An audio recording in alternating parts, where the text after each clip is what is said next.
우리 하나님 말씀 출애굽기 35장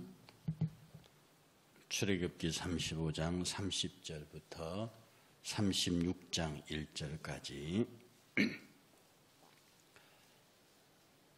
출애굽기 35장 30절부터 36장 1절까지 우리 천천히 함께 봉독합니다. 모세가 이스라엘 자손에게 이르되 볼지어다 여호와께서 유다 지파 훌의 자손이요 우리의 아들인 부살레를 지명하여 부르시고 하나님의 영을 그에게 충만하게 하여 지혜와 총명과 지식으로 여러 가지 일을 하게 하시되 금과 은과 노수로 제작하는 기술을 고안하게 하시며 보석을 깎아 물리며 나무를 새기는 여러 가지 정교한 일을 하게 하셨고 또 그와 단 지파 아히사막의 아들 오홀리압을 감독시키사 가르치게 하시며 지혜로운 마음을 그들에게 충만하게 하사 여러 가지 일을 하게 하시되 조각하는 일과 세공하는 일과 청색, 자색, 홍색 실과 가는 배실로 수 놓는 일과 짜는 일과 그 외에 여러 가지 일을 하게 하시고 정교한 일을 고안하게 하셨느니라. 부살렐과 오홀리압과 및 마음이 지혜로운 사람 곧 하나님께서 지혜와 총명을 부으사 성소에 쓸 모든 일을 할 줄 알게 하신 자들은 모두 여호와께서 명령하신 대로 할 것이니라. 아멘.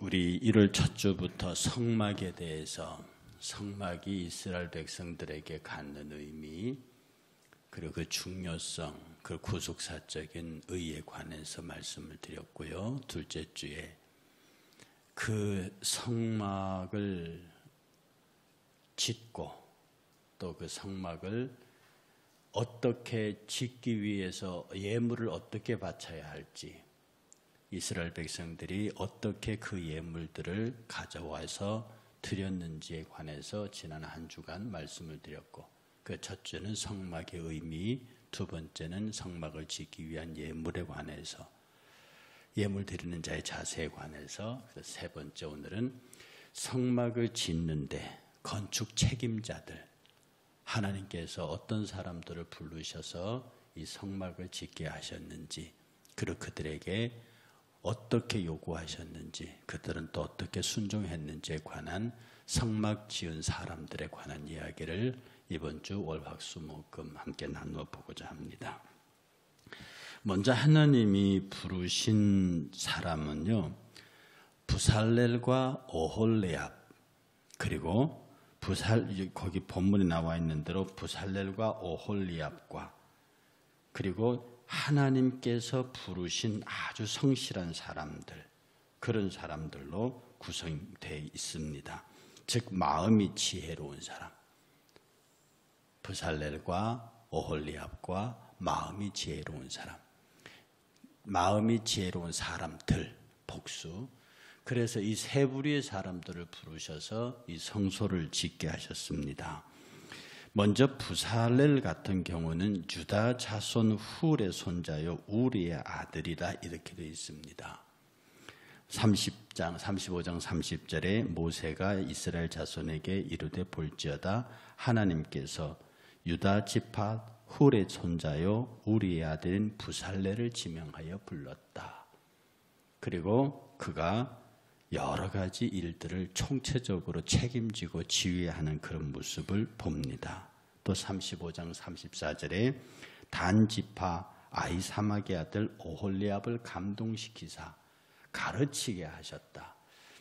주석가들은 무엇을 가르치게 했는지는 분명하게는 하지 않습니다. 그러나 부살렐은 현장에서 직접 세공하고 다듬고 목각하고 하는 일을 하고 이 아히사막은 오홀리압은 몰려드는 기술자 이런 사람들을 끊임없이 가르치면서 그 일을 하게 하는 상당히 역할을 나누어서 두 사람이 성전 짓는 데에 다른 사람들은 그냥 지혜로운 사람들이라고 통칭되어 있는데 여기서 부살렐과 오홀리압은 유명한 사람으로 기록이 되어 있습니다. 그래서 실제로 일을 하면서 실제로 기술자들을 가르치면서 그렇게 하나님의 일을 해 나갔습니다. 그 다음에 하나님께서 부르신 세 번째 부류의 사람들이 마음이 지혜로운 사람들인데요.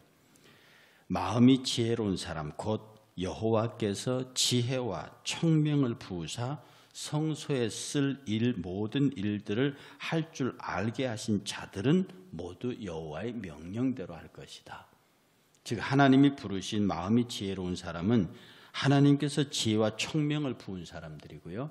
그 다음에 성소에 못 쓸 모든 일들을 할 줄 아는 사람들이고요. 그리고 순종하는 사람들이었습니다. 그래서 부살렐과 오홀리압은 딱 지명하여 그의 역할이 그리고 무슨 일을 했는지 선명하게 나와 있고, 이 두 사람의 지휘 아래 하나님의 성소를 건축하고 있는 마음이 지혜로운 사람들의 세 가지 특징이 뭐냐면 하나님의 지혜와 총명을 부음받은 사람들입니다. 여러분이 두발가인이라고 알고 있습니다. 이 사람은 가인의 후계로서 철을 다루는 사람입니다. 지금도 세계의 7대 불가사의라고 불리는 이 철기, 그 고대 철기의 그 고대 석기, 고대 기술의 불가사의들, 바벨탑이며, 그 다음에 지금 우리 눈에 보고 있는 피라미드며, 이런 7대 불가사의들의 원조가 두발가인을 포함한 고대 건축 철기 기술자들입니다. 그런데 이 사람들, 고대 철기 석기 기술자들이 만들어낸 것이 불가사의를 만들어냈지만 그들의 유일한 목적은 뭐냐면 하늘에 계신 지극히 높은 자와 비기고자 하는 그들의 타락한 종교 심성이었습니다. 무슨 말이냐면 인간이 에덴에서 내어 쫓겼단 말입니다. 하나님께서 에덴에서 내어 쫓을 때 사람의 머리를 싹 지워버리셨어요. 그러니까 하나님에 대한 지식도 창조에 대한 지식도 싹 지워버리고 내보내셨습니다. 그러니 인간이 에덴에서 나와 보니까 그때까지 이뻐라 하던 사자가 깨물려고 달려들죠. 이때까지 자기들의 손 아래서 놀았던 땅과 이 사지, 그 바람과 기운들이 전부 다 자기를 춥고 배고프게 만들고 지진이 나고 화산이 터지고 이때까지는 평온했던 자연이 계속 인간을 공격하죠. 그리고 죽지요. 그러니 인간들이 전혀 경험해보지 못한 새로운 에덴 밖의 세계를 경험하는 겁니다. 사람이 죽지요, 병들지요, 아프지요, 재난이 나지요. 동식물들은 달려들어서 사람을 잡아먹으려고 하죠. 싸우죠. 그래서 인간은 문화를 만들고 문명을 만들어내는 겁니다. 그래서 인간의 문화와 문명이, 타락한 인간의 문명과 문화는 하나님 앞에 쫓겨난 인간들의 생존 투쟁의 결과로 나타난 겁니다. 적어도 하나님의 뜻대로 창조된 에덴 동산의 문명과 문화는 그렇지 않았어요. 에덴에서 추방된 이후에 인간의 문명과 문화는 처절할 정도로, 지금 우리가 이 고도의 과학 문명을 유지하고 있지만 이 역시 뭡니까? 자연재해와 죽음과 질병으로부터 살아남기 위한 인간의 투쟁의 결과입니다. 그러니 인간이 그 당시에 쫓겨나서 죽음과 공포와 여러 가지 위협 속에 그들은 생각합니다. 무언가 있었다. 우리를 지켜주던 그 어떤 절대의 존재자가 있었다. 제가 표현하는 말로 인간은 불가능을 상상하지 않습니다. 인간의 상상력이 아무리 무한해도 인간은 절대로 불가능을 상상하지 않습니다. 인간이 무병장수를 꿈꿉니다.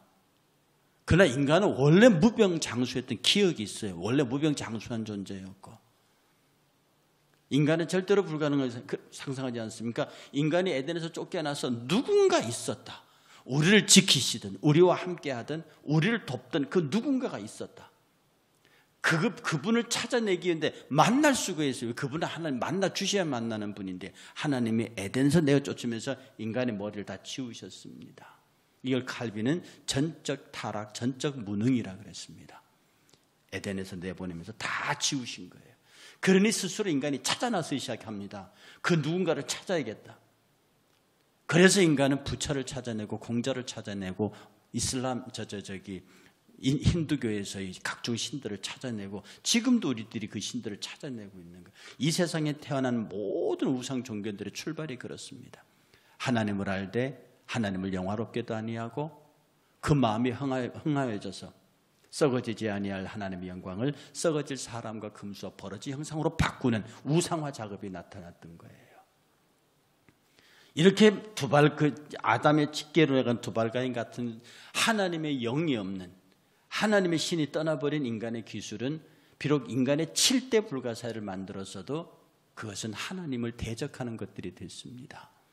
그래서 오늘 부살렐과 오홀리압과 마음이 지혜로운 사람들은요, 하나님의 신이, 하나님의 지혜와 총명이 그들에게 부어졌기 때문에 그들은 하나님의 은혜 가운데서 그 위대한 성막 작업을 했습니다. 즉 하나님께서 지혜와 총명을 부어주셨다는 얘기는 하나님이 같이 하는 사람들이, 지혜와 총명은 하나님의 것이란 말입니다. 그것이 인간에게 주어진다는 뜻은 하나님께서 지혜와 총명의 신으로 우리 인간에게 함께 하신다는 뜻입니다.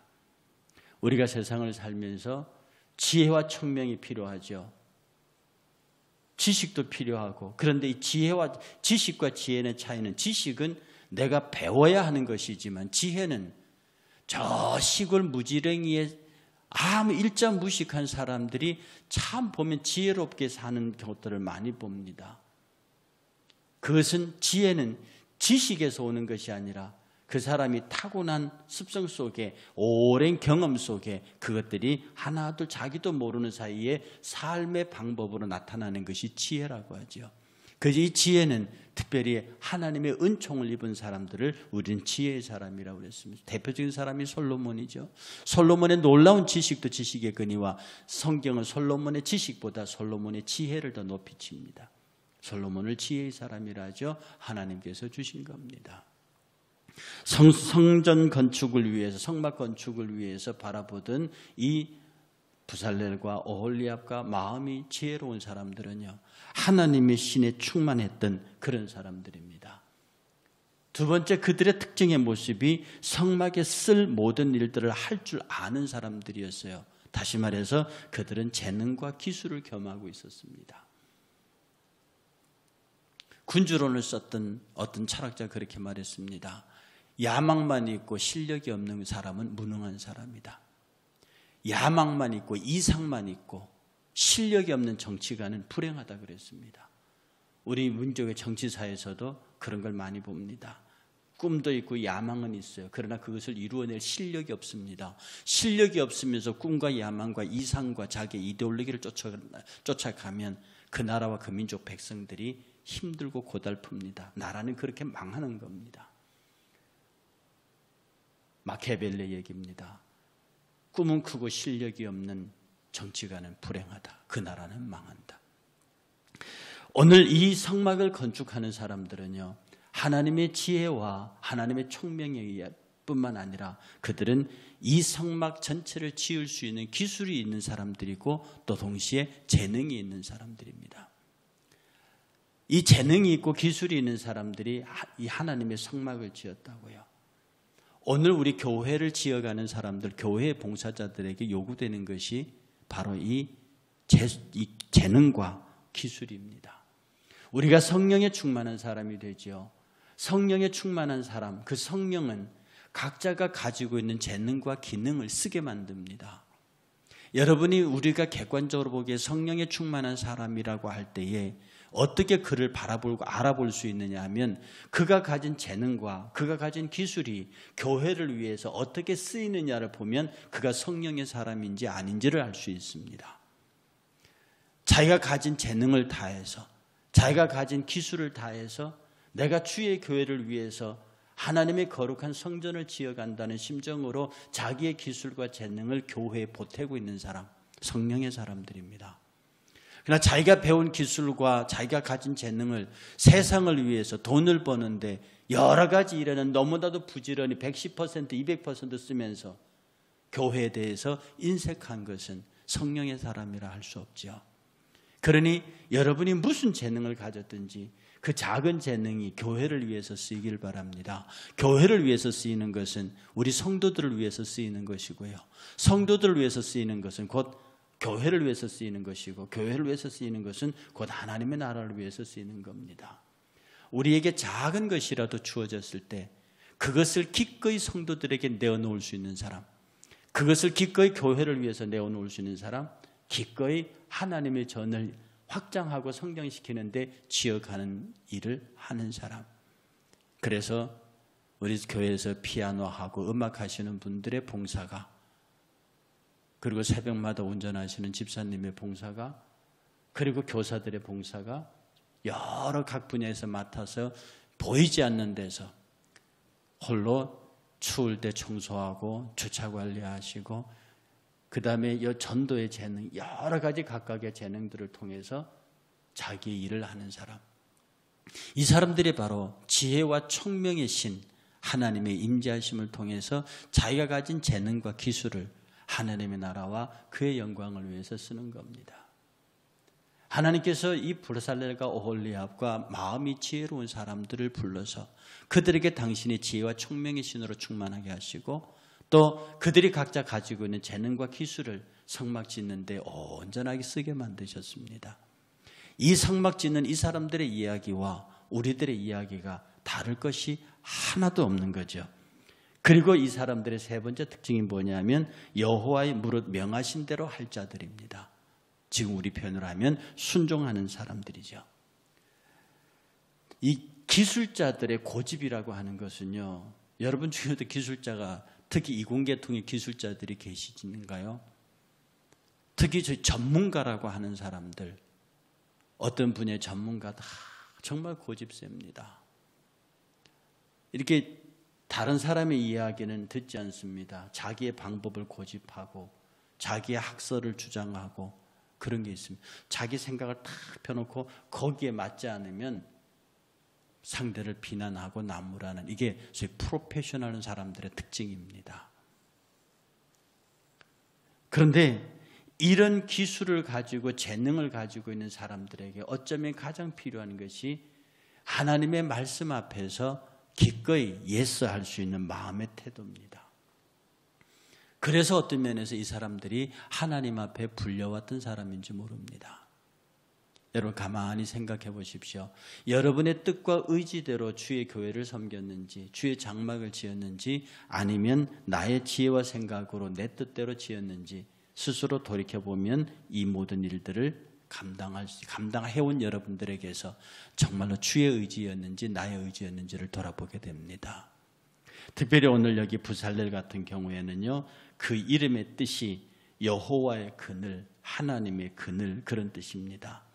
어쩌면 이 부살렐이 대표적으로 성소를 짓는 지휘자격인 사람이 되어서 그의 이름 그대로 하나님의 그늘, 하나님의 보호라고 하는 그 장막을 지어요. 저는 이 이름을 가만히 보면서 이거 혹시 날 때부터 지은 이름이 아니라 그 성막을 짓고 난 다음에 개명한 이름이 아닐까라고 하는 생각이 들 정도로 이름과 그의 사역이 너무 일치합니다. 아니라면 하나님께서 아예 그를 성막 지을 책임자로 내정하시고 이름도 그렇게 지으셔서 키운 사람입니다. 둘 중에 하나겠지요.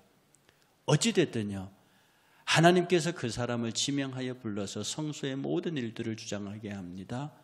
그의 이름이 하나님의 장막, 하나님의 그늘입니다.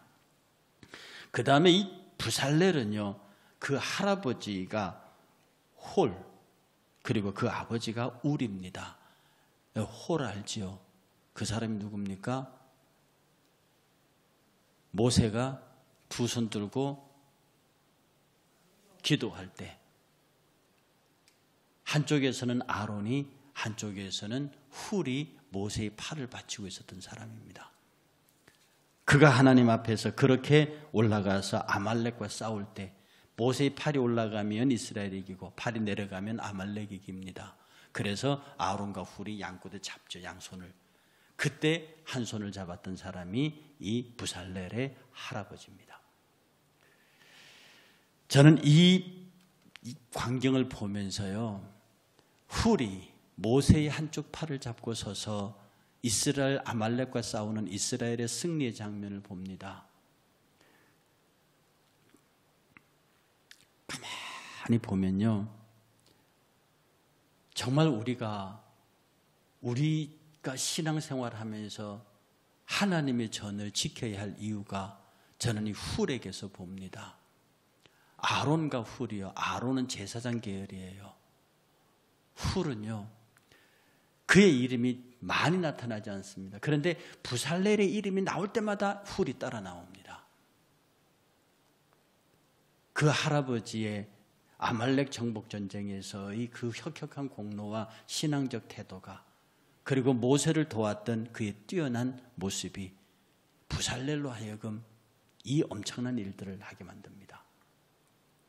우리가 가만히 보면서 왜 우리가 우리들의 자손을 위해서 굳이 막 그의 이름을 부르면서 기도하는 것뿐만 아니라 여러분의 행동, 여러분의 신앙, 여러분의 섬김 하나하나가 하나님 앞에 이름 있는 것으로 축적되어지고 이름 있는 것으로 하나님의 기억 속에 기억되고, 그것이 하나님 앞에서 여러분의 믿음의 순종의 업적들로 하나하나 쌓여갈 때, 늘 말씀드리지만 하나님에게는 외상이라는 것도 없고 하나님에게는 공짜라는 것이 없습니다. 악을 행하면 악을 행한 대로, 선을 행하면 선을 행한 대로, 여러분이 말 한마디를 할 때라도 이 말을 내가 왜 하는지를 알고 있는 양심의 거룩한 고소와 변호를 따라서 하나님께서는 우리와 우리의 후손들에게 주실 복과 화를 결정하십니다. 아니, 우리가 얼마나 하나님 앞에 충성되고 충성하게 일해야 되고 얼마나 충성스럽게 섬겨야 하는지를 우리는 이 부살렐을 통해서 봅니다. 부살렐 그 자체도 하나님께서 지명하여 부르실 만큼 성실한 사람이었지만 그의 믿음이 어디서 오겠습니까? 그의 할아버지 훌과 그의 아버지 우리에게서 오는 겁니다. 모세가 디모데를 향해서 내가 네 그 아름다운 신앙이 어디서 왔는 줄 안다. 네 외조모 로이스와 네 어머니 유니게로부터 온 것 아니냐. 디모데를 믿음의 아들이라고 부르는 바울이 바라보는 디모데의 속에는 유니게와 로이스가 그 안에 있었습니다. 훗날 여러분이 많은 세월이 지난 다음에 우리 이 일산교회의 뒤를 이어받은 우리들의 후진들, 여러분의 혈통적 후손들과 믿음의 후손들이 그때 그분일, 그가 얼마나 두 손을 높이 들고 하나님 앞에 기도하며 진심을 다해서 주를 섬겨, 그래서 내가 오늘날에 부살렐이 되었고 오홀리압이 되었다. 오늘 내가 마음이 총명한 자가 되었다. 마음이 지혜로운 자가 되었다. 내가 지금 이렇게 된 것은 내 아버지, 내 조부, 내 증조부들의 일산 재단을 지켜왔던 그분들의 충성스러운 모습이 오늘날 나로 존재하게 했다. 이런 기도가 있게 된다면, 이런 고백이 있다고 하면, 아니 그 고백을 하기 위해서 지금 우리는 이 세대를, 우리의 세대를 누구보다 부지런히 열심히 충성스럽게 살아야 할 것입니다. 부르셨다고 하는 뜻은요, 이 성경 속에서 지명하여 불렀다는 표현이 많이 나오거든요. 지명하여 불렀다는 그 말씀 속에는 자기의 소유로 삼겠다는 뜻입니다. 그리고 지명하여 부른다는 뜻은 내가 너와 인격적인 교제, 너하고 사귀겠다는 뜻이고요. 지명하여 부르셨다는 뜻은 특별한 사명을 위해서 부르셨다는 거예요. 어쩌면 지금 이 자리에 있는 저와 여러분들이 하나님께서 지명하여 부르신 새벽제단입니다. 이 지명하여 부르신 새벽제단에서 하나님이 여러분에게 말씀하시는 것은 너를 나의 소유로 삼겠다. 너를 나의 나라로 삼겠다. 너와 인격적인 교제를 갖겠다. 그리고 내가 너에게 맡길 특별한 사명이 있다. 그러니 새벽제단이 여러분이 기도하실 때 여러분이 하셔야 할 사명을 위해서 기도하셔야 합니다. 하나님과 교제하기를 위해서 기도해야 합니다. 그리고 하나님의 소유된 나라, 소유된 백성으로서 어떻게 해야 될지를 거룩한 고민을 해야 합니다. 왜냐하면 지금 우리는 부살렐과 오홀리압과 마음이 지혜로운 자들처럼 총명과 지혜의 신을 받고 우리가 가진 재능과 기술을 가지고 그리고 하나님 앞에 나아가서 순종하면서 우리가 이루어야 할 대업들이 너무나 많기 때문입니다. 여러분이 이름 없다고 작다고 교회 직분과 모든 것이 적다 그렇게 여기지 마시고 하나님이 여러분을 지명하여 부르셨습니다. 모세와 그의 위대한 지도자들을 지명하여 부르셨지만 오늘 저와 여러분들은 예수 그리스도의 십자가의 보혈을 통하여 세례 요한보다 더 큰 자가 되어 지명받아 부르심을 받은 저와 여러분들입니다. 여러분의 가슴 속에 내가 부살렐이요, 내가 오홀리압이요, 내가 마음이 지혜로운 자, 곧 하나님이 부르신 사람이라는 믿음 속에 여러분 자신과 여러분의 후대를 위해서 더 충성스럽게 우리의 성막을 지어가는 저와 여러분 되시기를 주의 이름으로 축복합니다.